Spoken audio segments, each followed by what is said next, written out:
Psychology यानी कि परामर्श मनोविज्ञान BPC 145। इसके 5 ब्लॉग हैं। BAG और BA ऑनर्स का BA का ये जो है 3rd ईयर का कोर्स है। इसमें पूरे काउंसलिंग का जो कोर्स बतलाया गया है कि काउंसलिंग क्या है, काउंसलिंग की प्रक्रिया क्या होती है, उसे कैसे किया जाता है और इसकी उत्पत्ति यानी कि स्टार्टिंग कहाँ से हुई। तो ये जो है हमारे भागवत गीता से हुआ था इसका स्टार्टिंग, यानी कि जब महाभारत हो रहा था उस समय से ही काउंसलिंग की जो प्रक्रिया है वो आरंभ हुई थी। तो अब कितने लोग कहेंगे कि गीता के समय कैसे, महाभारत के समय कैसे। तो जो श्री कृष्ण थे अपने पात्र को यानी कि अर्जुन को, पांडव पुत्र को, जब ये महाभारत के दौरान वो गीता का सार बतला रहे थे। अब क्यों बतला रहे थे? क्योंकि जो पांडव थे तो पांडु क्या थे कि उस टाइम बहुत पैनिक कर रहे थे। वो बोल रहे थे, जब वो महाभारत के चक्र में जब बीच में खड़े थे तो वो युद्ध के मैदान में वो पीछे हट रहे थे। वो सोच रहे थे कि मैं किन से युद्ध करूं, ये मेरे गुरु हैं, मेरे परिवार है, ठीक है, मैं अपने ही परिवार के सदस्यों से युद्ध कैसे कर सकता हूँ, मैं अपने ही भाइयों से कैसे लड़ूँ, ठीक है, मैं बहुत दुविधा में हूँ, मुझे पीछे जाना है, मुझे छोड़ देना है, उन्हें जो लेना है लेने दो, जो हो गया सो हो गया, मैं तो युद्ध नहीं करने वाला हूँ। तो श्री कृष्ण ने उन्हें उस टाइम जो भी बातें बताएं, जो भी चीज़ें हमारी गीता में अभी मौजूद है, वो सब जो है काउंसलिंग है। अब कितने लोग कहते हैं ना, मतलब पढ़ा है जो उन्होंने भी और हम भी, जब गीता पढ़ते हैं तो हमें ऐसा लगता है ना कि हमारे सारे सवाल का जवाब गीता में मौजूद है, क्योंकि गीता जो है एक काउंसलिंग का काम करती है, ठीक है। हमें कोई भी प्रॉब्लम होती है तो उसमें सबका सॉल्यूशन लिखा हुआ है। इसी तरह से काउंसलिंग भी हमारे लाइफ में आई है, ठीक है। तो जो भी गीता में जो चीज़ें हैं वो काउंसलिंग के अंदर भी आती है। हमारा कोई भी प्रॉब्लम होता है, हम उसे आम तौर पे सॉल्व नहीं कर पाते या बहुत अटकते हैं, स्ट्रेस में आ जाते हैं, किसी भी प्रॉब्लम की वजह से सॉल्यूशन नहीं मिलता है। वही जो आम हमारे फ्रेंड है, बाकी सब जो लोग हैं, वो आसानी से उस चीज़ को सॉल्व कर पा रहे हैं। लेकिन हम कुछ प्रॉब्लम ऐसे भी होती है जो सॉल्यूशन कर पाना या फिर दो चीज़ों के बीच में चुनाव कर पाना बहुत ज़्यादा मुश्किल हो जाता है। तो इन दैट केस हमें काउंसलिंग की सहायता पड़ती है, ठीक है। तो इसमें कुछ बातें दी गई हैं कि काउंसलिंग एक्चुअल में क्या है। परामर्शदाता वे लोग हैं जो दूसरों की बात को सुनते हैं, समझते हैं और उनकी परेशानी का समाधान निकालते हैं। अब मैं ये नहीं कर रही हूँ कि समाधान उसे सीधा सीधा निकाल कर दे देते हैं। ये चीज़ होती है हमारी निर्देशन में, यानी कि गाइडेंस में। परामर्श में ये होता है कि वो हमारा फ्रेंड, पहली बात तो ये कि वो डॉक्टर है, ठीक है। डॉक्टर और पेशेंट कभी फ्रेंड नहीं होते हैं, ठीक है। वो कलीग्स नहीं है, वो रिश्तेदार भी नहीं है, वो आपका पार्टनर भी नहीं है, वो एक काउंसलर है, ठीक है। और हम क्या है? काउंसली है। तो हम काउंसलर के पास जाते हैं जब हमें लगता है कि हमारी प्रॉब्लम बहुत ज़्यादा बढ़ गई है, या फिर कोई और हमें ओपिनियन देता है कि भाई आप काउंसलिंग ले लो, ठीक है। और काउंसलिंग एक ऐसा कोर्स है, एक ऐसा प्रोफेशन है जहाँ पर हम हर सिचुएशंस में लाइफ के जा सकते हैं। जैसे बच्चे का जन्म होने वाला है तो उसके पेरेंट्स है ना, पेरेंटिंग सीखने के लिए जा सकते हैं। बच्चे के जन्म के बाद भी जा सकते हैं। छोटे बच्चों के लिए भी काउंसलिंग होती है, फैमिली के लिए भी होती है, कपल्स के लिए भी होती है, पार्टनर के लिए भी होती है, ठीक है। Family therapy, group therapy, marriage therapy, बहुत टाइप की थेरेपी और काउंसलिंग मौजूद है। तो लाइफ के किसी भी मोड़ पे जब हमें लगता है कि हमसे प्रॉब्लम सॉल्व नहीं हो रहा है या फिर हमें किसी की हेल्प लेनी चाहिए, तो इन दैट केस हमें काउंसलिंग की ज़रूरत होती है और काउंसलर की, ठीक है। और ये ज़्यादातर हमारा शिक्षा यानी कि स्टडी वाले लाइन में मौजूद है, जैसे स्कूल, कॉलेज, है ना।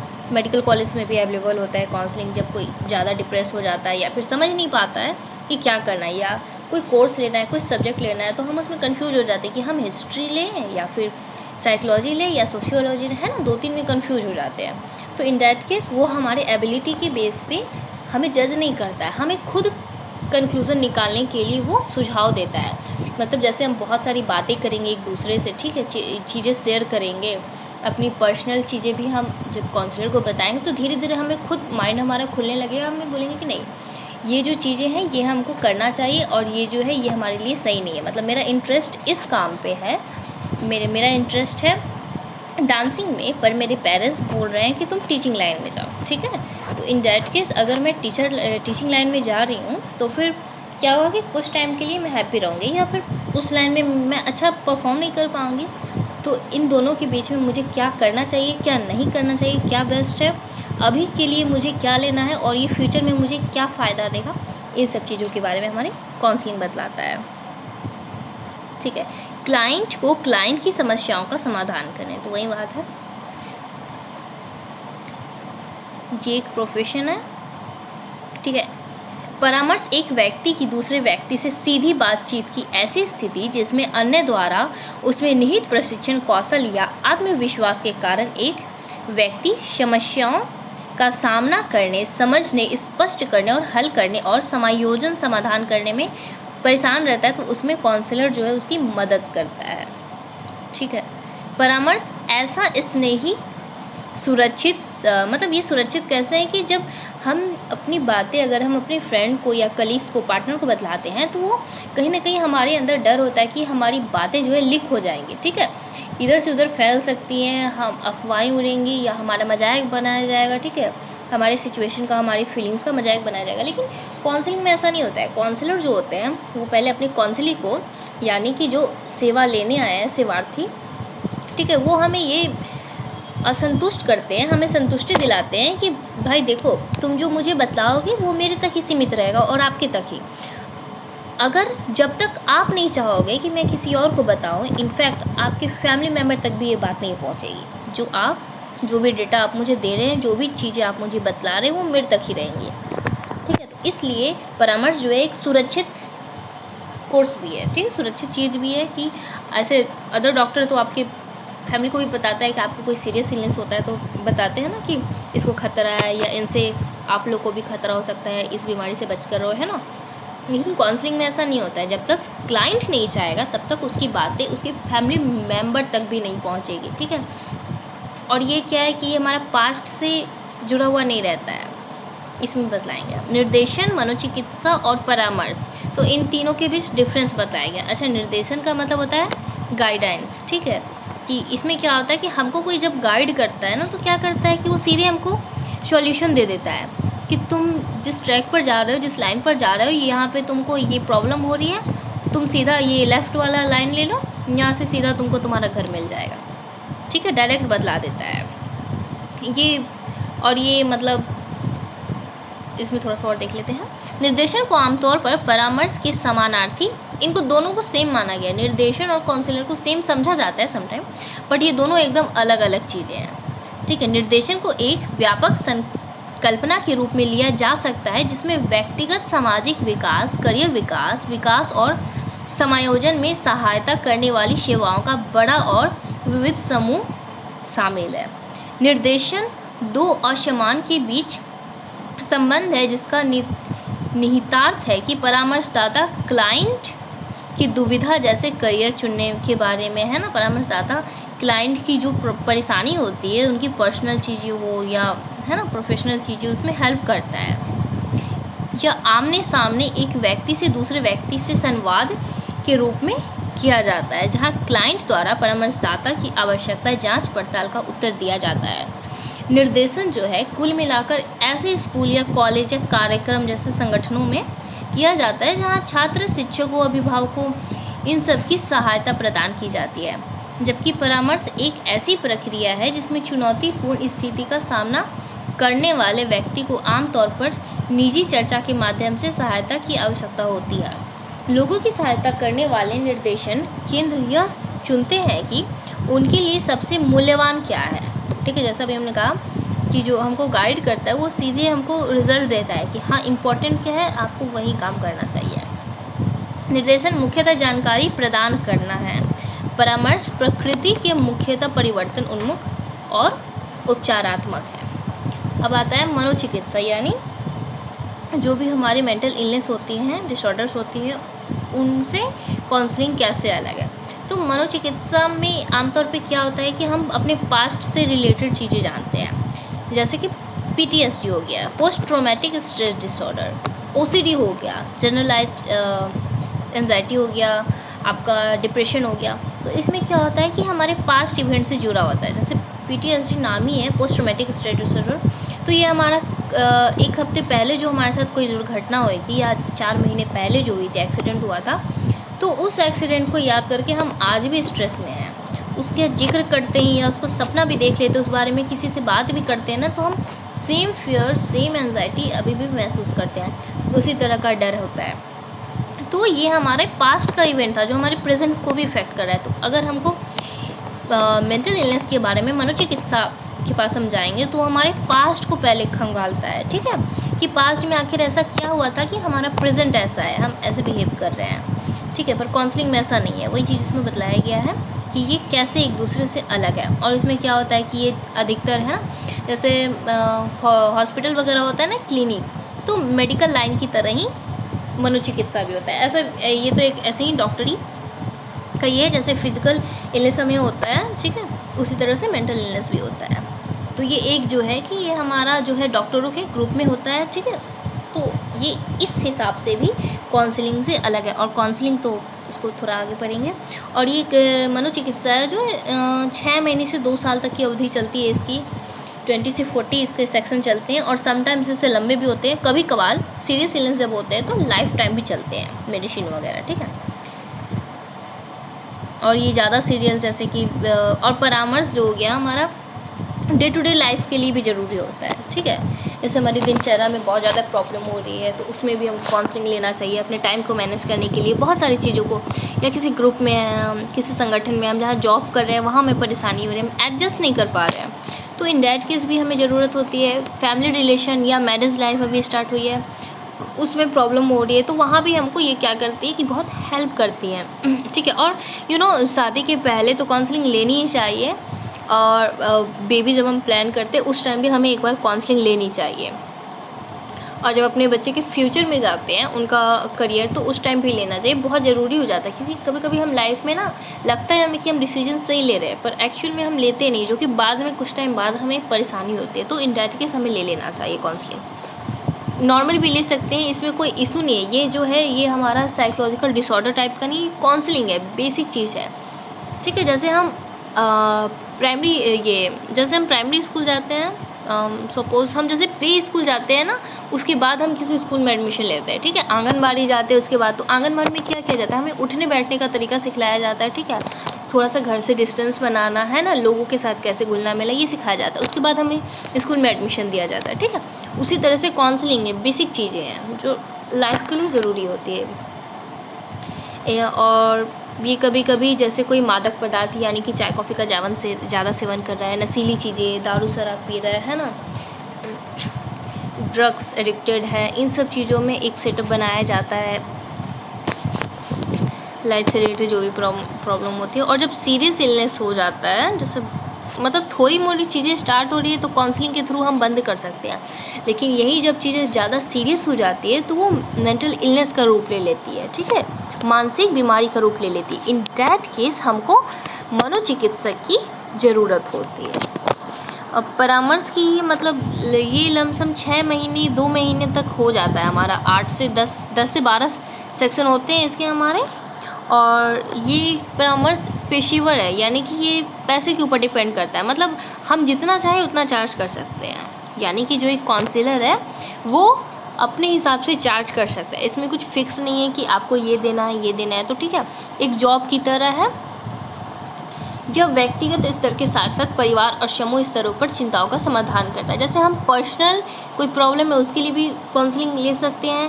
फैमिली में कोई इशू चल रही है, मान लो कोई ज़मीन जायदाद का चक्कर चल रहा है, या फैमिली में अंडरस्टैंडिंग की प्रॉब्लम है, न्यूली जब लड़कियां शादी करके जाती हैं तो उसका जो ससुराल होता है वहाँ पे उसको रहने में थोड़ी सी प्रॉब्लम आती है, तो ठीक है, कभी कभी वो एडजस्ट नहीं कर पाती क्योंकि एक घर से दूसरे घर में गई है, या फिर उसके फैमिली वाले ससुराल वाले एडजस्ट नहीं कर पाते हैं, तो इन डायरेक्ट केस वो फैमिली को भी अपने क्लाइंट के साथ साथ काउंसलिंग देते हैं, स्टूडेंट को भी देते हैं। ये शैक्षिक करियर व्यक्तिगत संबंधी लक्षणों को प्राप्त करना और व्यक्तियों में बेहतर मानसिक स्वास्थ्य और कुशल प्रोत्साहन है ना, जैसे सेल्फ हमारा क्या बोलते हैं, सेल्फ कॉन्फिडेंस हमारा कम हो जाता है, ठीक है। जब हम खुद को लो फील करते हैं कि यार हम तो बेकार है, किसी काम की नहीं, तो इन सब चीज़ों में हमारी हेल्प करती है काउंसलिंग हमें बेहतर इंसान बनाने में, ठीक है, कि हम खुद से अपने डिसीज़न ले सकें।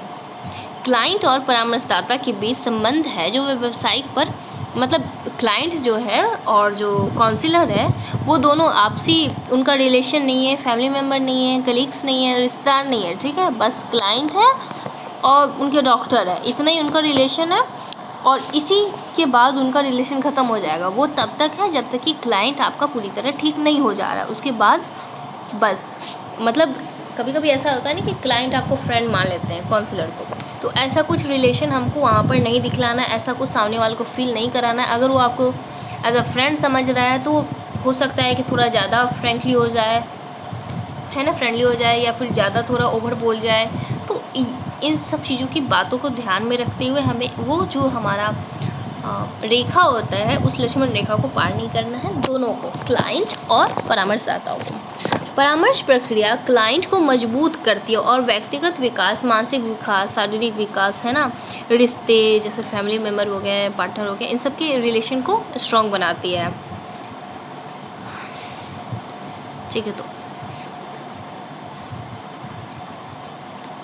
अच्छा, ये इम्पोर्टेंट नहीं है, ये देख लेते हैं। परामर्श के लक्ष्य और उद्देश्य, इनका टारगेट क्या होता है, ठीक है। समस्या का संबंध विकसित करना, मतलब जो भी प्रॉब्लम है उसका रिलेशन किससे है, उन सब चीज़ों के बारे में दिया गया है।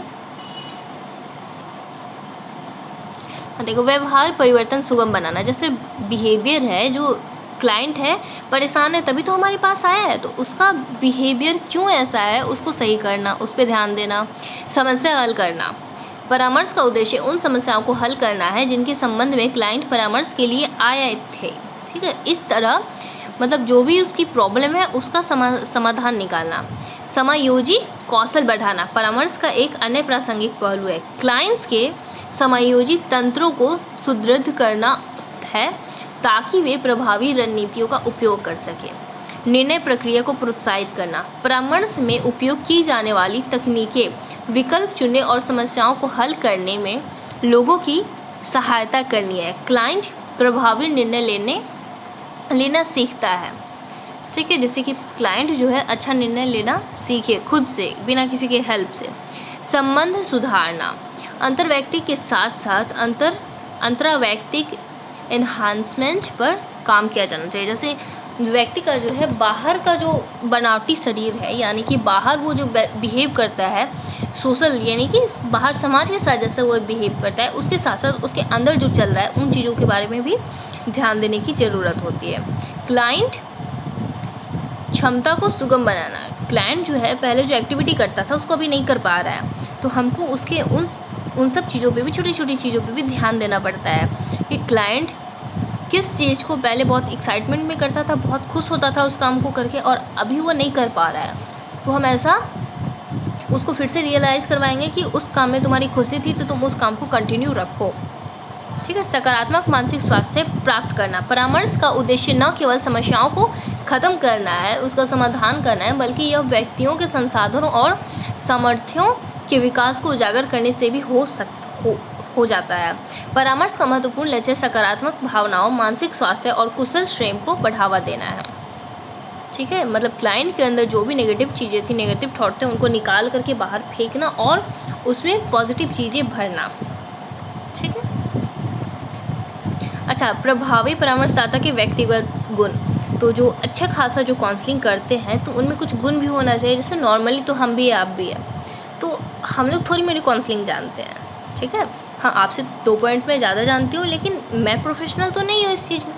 तो इसके लिए हमें प्रोफेशनल में जो कुछ गुण होने चाहिए वो है कि सहायता और सामर्थ्यों के लिए स्वयं और व्यक्ति की आशंकाओं, दुश्चिंताओं, समस्याओं, उद्देश्यों से अवगत होना। मतलब सामने वाले की क्या परेशानी है उसको समझना, उसकी क्या दुविधा है, वो किस वजह से मेरे पास आया, उस चीज़ों को समझना।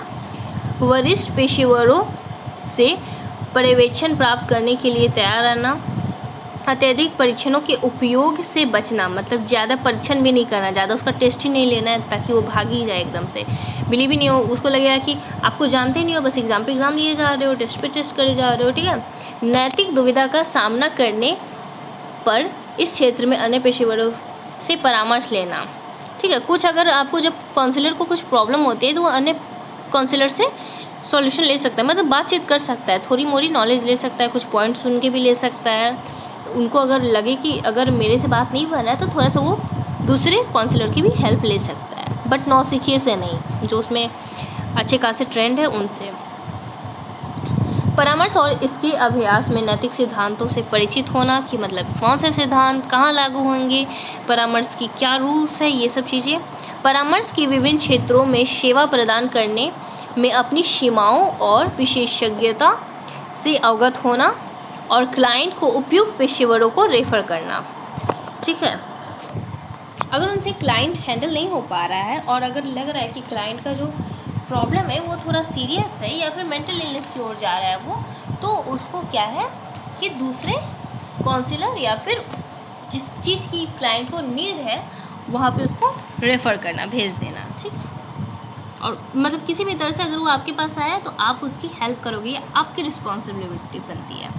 मनोवैज्ञानिक कौशल श्रेम का अध्ययन करना, किसी व्यक्ति की विशेषताओं और व्यक्तिगत अनुभवों का परामर्श सेवा प्रदान करने पर प्रभाव पड़ सकता है। प्रभावी परामर्शदाता के शुरुआती अनुभवों को समझने के लिए यहाँ पर और भी चीज़ें दी गया है, मतलब थोड़ा सा ये उदाहरण दिया गया है। जब मैं कॉलेज में था मैं दूसरों की सहायता करना चाहता था और दुनिया को बदलने में अपना योगदान देना था। बच्चे और किशोर में ये सब चीज़ें हम सब महसूस करते हैं, पर बड़े होते तो हमारी जो होती है सोच धीरे धीरे बदलने लगती है कि मैं ही क्यों, मैं तो खुद दुखी हूँ, मैं क्या किसी की हेल्प करूँगा, ये सब चीज़ें आने लगती हैं।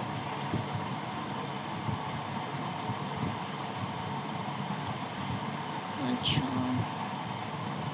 यूनिट 1। अच्छा, इसके गुण देख लिए, उद्देश्य देख लिए हैं, परामर्श के प्रकार देख लेते हैं। अच्छा, ये तो हो गया हमारा।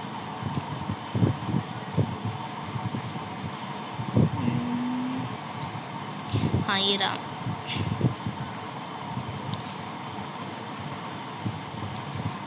प्रभावी परामर्शदाता निम्नलिखित विशेषताओं का प्रदर्शन करते हैं। अच्छा, प्रभावी जो परामर्शदाता होते हैं उनको अपना काउंसलिंग जो है इफ़ेक्टिव बनाने के लिए कुछ चीज़ों का ध्यान रखना पड़ता है।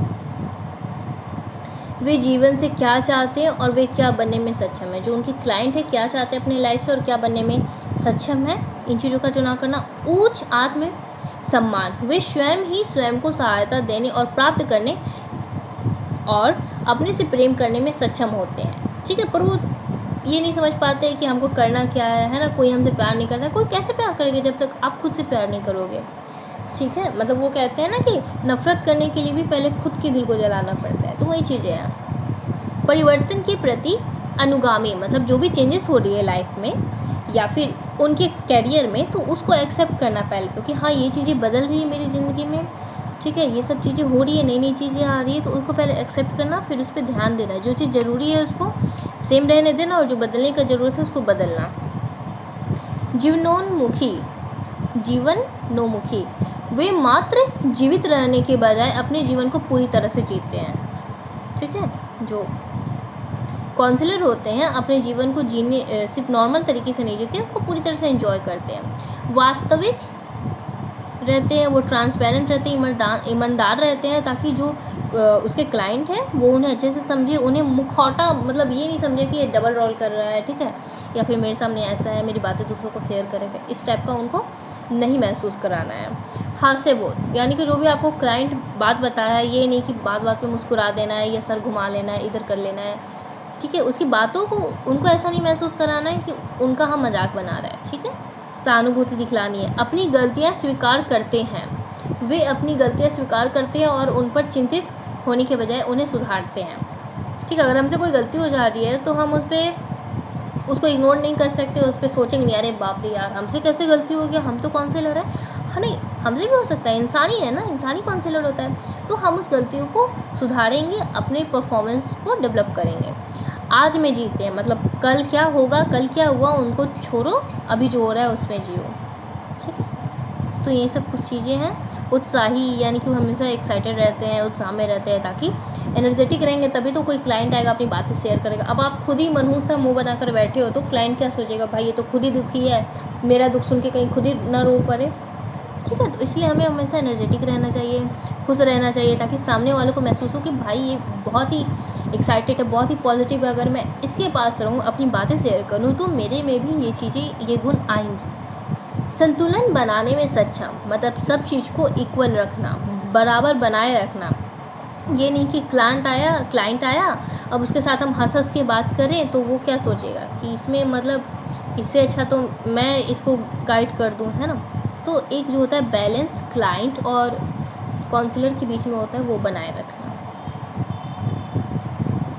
अच्छा, प्रभावी परामर्शदाता अपने मानसिक स्वास्थ्य और कौशल श्रेम को बरकरार रखने के लिए कुछ कदम उठाते हैं ताकि करुणा उनको थकान वगैरह ना हो या नेगेटिव फील ना करे। स्वस्थ लोगों के संपर्क में रहते हैं, वो स्वयं को तनाव देने और तनाव मुक्त करने वाले कारकों की पहचान रखते हैं कि कौन सा चीज़ है जो हमको ज़्यादा स्ट्रेस दे रहा है, कौन सा है जिससे हमें स्ट्रेस कम हो रहा है, ठीक है। व्यक्तिगत चिकित्सा में संबंध होना, परामर्श भूमिका और अपेक्षाओं के बारे में स्पष्ट रहना, व्यक्तिगत और पेशेवर जीवन के प्रति प्रतिबद्धता को संतुलित करना, कुछ समय स्वयं के लिए निकालना, जैसे है ना, खुद के लिए, फैमिली के लिए तो निकालते हैं, लेकिन खुद के साथ भी टाइम स्पेंड करना बहुत ज़्यादा ज़रूरी होता है, ठीक है। आशावाद और आशा में विश्वास रखना, होप सब होगा, सब अच्छे से होगा, है ना। एक होता है ना, हम सब किसी न किसी एक शक्ति पे बिलीव करते हैं, पॉजिटिव, चाहे वो नेचर पे किसी का विश्वास हो गया, किसी का, है ना, किसी का भगवान पे, किसी का गॉड, अल्लाह, जो भी है उन सब पे। तो एक होप रखना कि अभी बुरा हो रहा है, उस टाइम बाद सब सही हो जाएगा, ठीक है। ये सब गुण जो है एक अच्छी काउंसलर में होना चाहिए। अच्छा, कभी कभी ऐसा होता है जैसे ये सब कुछ वर्ड दिए हैं, परामर्श की क्षमता क्या है, तो हमें क्या करना है, कभी कभी टाइटल पे भी ध्यान देना है। अगर कोई चीज़ है जो हमको एग्ज़ाम के टाइम याद नहीं आ रहा है या फिर समझ नहीं आ रहा है, तो उस वर्ड का मीनिंग पहले हम ढूंढेंगे। अगर हमें वो एग्जैक्ट वर्ड का मीनिंग पता चल गया ना, तो हम अपनी रियल लाइफ से रिलेटेड चीज़ें भी उसमें लिख देंगे, और बिलीव मी, उसमें भी आपको नंबर मिलेगा अच्छा खासा।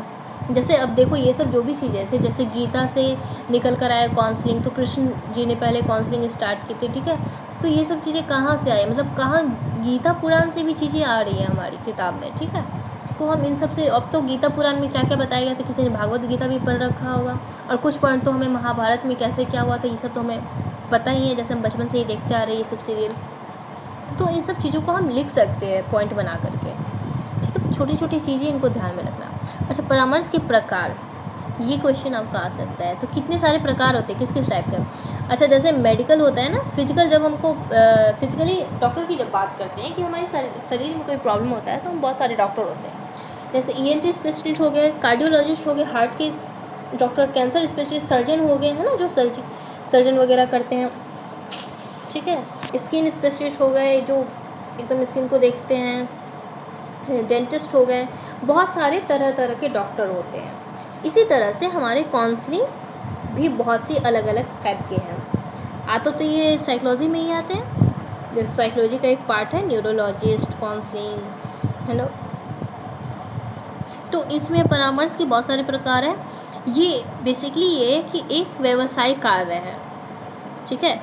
ये करियर को लेकर भी करता है, पर्सनल भी होता है, सामाजिक भी होता है, ग्रुप वाइज भी करता है, ठीक है। तो उसी चीज़ों के बारे में बताया गया है। शैक्षिक परामर्श, अधिकतर जो काउंसलिंग है हमारा शैक्षिक होता है, ठीक है। जैसे स्कूल कॉलेज में प्रोवाइड कराया जाता है काउंसलिंग। अगर कोई बच्चा दो चीज़ों के बीच में, दो कोर्स के बीच में कन्फ्यूज हो रहा है कि फ़िलासफ़ी ले या साइकोलॉजी, बस उसका इंटरेस्ट है साइकोलॉजी में, बट फ़िलासफ़ी वर्ड उसको अट्रैक्ट कर रहा है, ठीक है। तो इन दोनों के बीच में डिफरेंस उसको काउंसलर जो है उसको समझाएगा और उसको खुद चुनने के लिए बतलाएगा कि आपके लिए जो सही है आप वो चुनो, बस उसकी हेल्प करेगा। एग्जैक्ट उसको अपना ओपिनियन नहीं लगा सकता है कोई भी काउंसलर, ठीक है।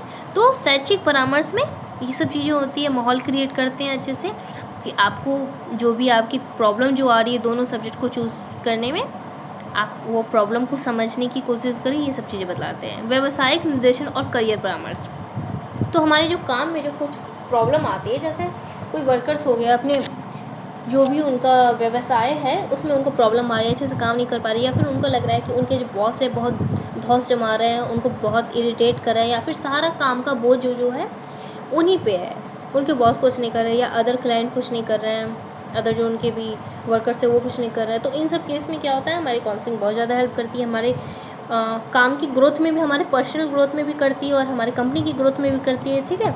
और उसमें जो भी स्ट्रेस होता है उन सबको कम करती है। व्यक्तिगत सामाजिक परामर्श, सामाजिक संदर्भ में स्वयं की वृद्धि और विकास से संबंधित समस्याओं से जुड़ा हुआ है। यह स्वयं के बारे में जागरूकता विकसित करने, भीतरी संभावनाएं हासिल करने और सभी पहलुओं में पूरी तरह से विकसित होने में व्यक्ति की सहायता करता है, मदद करता है। स्वयं को समझने के साथ साथ व्यक्ति को आसपास के अन्य व्यक्तियों को भी समझना चाहिए, ठीक है, उनके प्रति भी जागरूक होना चाहिए।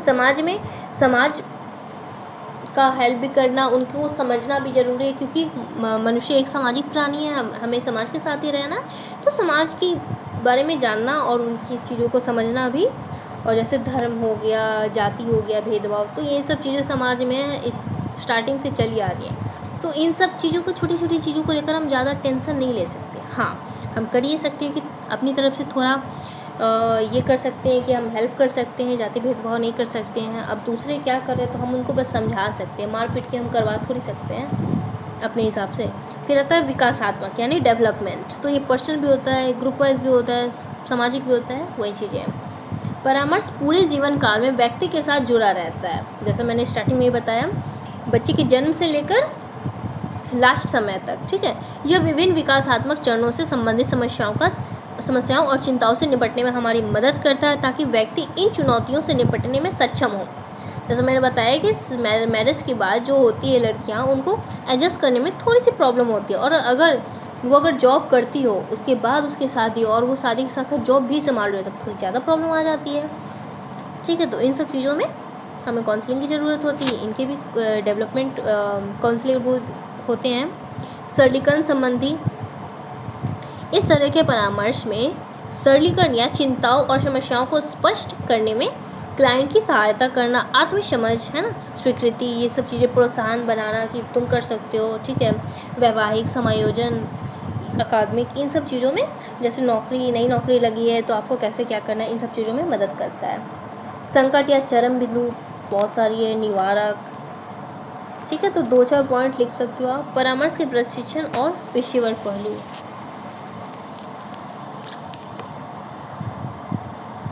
निरीक्षण, पंजीकरण, इम्पोर्टेंट नहीं है। अच्छा, भारत में परामर्श, तो ये गीता वाली बात आ गई है, तो इसमें हम मतलब कुछ पॉइंट्स आप लिख सकते हो। गीता का जो भी चीज़ आप स्टार्टिंग में देखो कि धर्म युद्ध ने जैसे उस युद्ध चक्र में जैसे अर्जुन फंस गया था, वो अपनी कदम पीछे ले रहा था, ठीक है, इसमें दिया हुआ है। भागवत गीता के रूप में भारत में परामर्श लंबे समय से मौजूद है। जहाँ पहले परामर्शदाता के रूप में माने जाने वाले श्री कृष्ण ने अर्जुन को परामर्श दिया जब वह युद्ध में अपने भी भाइयों से लड़ने के प्रति मुश्किल समझ रहे थे, वो भाग रहे थे पीछे। कृष्ण ने उन्हें परामर्श प्रदान किया और अर्जुन से आत्मबोध और को सुगम किया, जिससे उसे उचित निर्णय लेने में सहायता मिली। भारत में परामर्शदाता अस्पतालों, स्कूलों, कॉलेज, कार्यस्थल यानी कि हमारे जहाँ जॉब होते हैं वहाँ पर, निजी परामर्श, पर्सनल काउंसलिंग केंद्रों जैसे सेटिंग में काम करते हैं, ठीक है, और उनकी अपनी निजी प्रैक्टिस हो सकती है, ठीक है। बट हाँ, लाइसेंस उनके पास रहता है। जैसे कि अभी मैं काउंसलिंग का एक कोर्स कर ले रही हूँ, ये BPC 145, तो इसके बाद मैं काउंसलर नहीं कहलाऊँगी जब तक मैं इस लाइन में अच्छे से स्टडी नहीं करूँगी, रिसर्च नहीं करूँगी, लाइसेंस मुझे नहीं मिल सकता, ठीक है। मैं एज ए काउंसलर अपनी सेटिंग नहीं कर सकती। हाँ, इसमें कुछ डिग्रियाँ ले सकती हूँ, बहुत कुछ पढ़ सकती हूँ आगे, क्योंकि एक बुक से तो हमारा एक पूरा प्रोफेशन नहीं डिसाइड होगा ना, तो हमें बहुत सारी जानकारी लेनी पड़ेगी,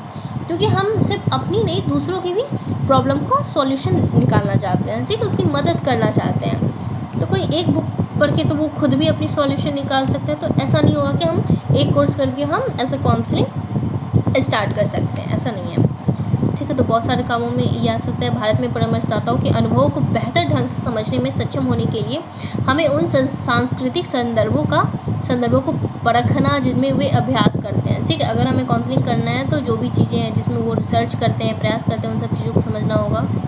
तो ये हमारा फर्स्ट यूनिट था। नेक्स्ट हम यूनिट 2 करेंगे। Thanks for watching.